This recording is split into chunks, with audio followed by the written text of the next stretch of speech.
Once upon a time, there was a boy named Sam. He wasn't like the other boys and girls at college, at least that is how he felt.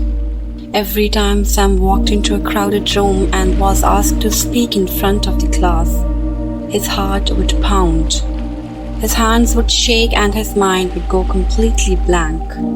Social anxiety had wrapped its cold hands around him, making him feel small, invisible, and terrified of judgment. Sam wanted to be confident and make friends, but even the thought of saying hello felt like climbing a mountain.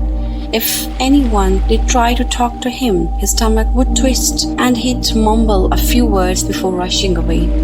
The worst part wasn't just the fear, it was the loneliness. He wanted to change, but he didn't know how. One day, after another long day of avoiding people, Sam decided he couldn't continue living this way.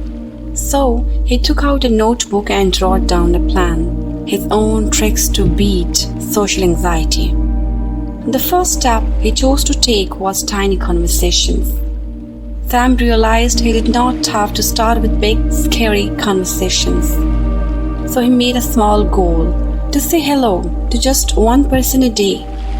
The next morning, when he went to the corner store, he forced himself to smile and say hello to the cashier. His heart raced, but the word did not end.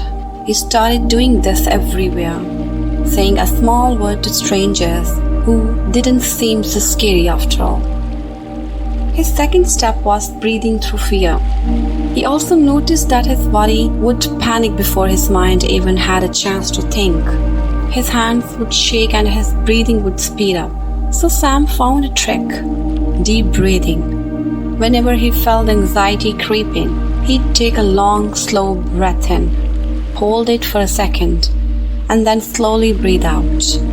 It helped calm his racing heart and allowed him to think clearly. The third step he decided to take was positive self-talk. Sam had always been his own worst critic. Every mistake, every awkward moment replayed in his mind like a broken record. So he decided to flip the script. Instead of thinking, "I'm going to embarrass myself," he started telling himself, "I've got this. Even if it is awkward, I'll survive." Slowly his thoughts became kinder and he started to believe in his ability to handle social situations. Finally, he decided to face the fear head-on. After weeks of practicing these small tricks, Sam knew he had to face his bigger fear, speaking in front of the class.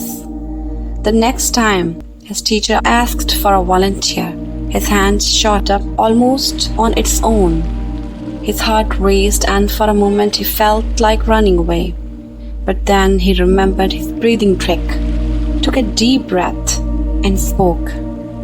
It wasn't perfect, but it didn't have to be. The class didn't laugh. They listened. And for the first time, Sam felt a sense of pride. Over time, Sam's confidence grew. He started sitting with a group of boys and girls, laughing and joining in conversations. Sure, anxiety still popped up now and then, but it didn't control him anymore. He had learned how to manage it, and bit by bit he found his voice. Sam's journey wasn't easy, but he proved to himself that even the scariest fears can be beaten with small steps and patience. So friends, Sam's story is a reminder that social anxiety doesn't have to control your life. It may seem overwhelming at first, but with the right mindset and small actions, you can overcome it, just like Sam did. Always keep in mind it's okay to be afraid, but do not let fear stop you from living your life. Thank you.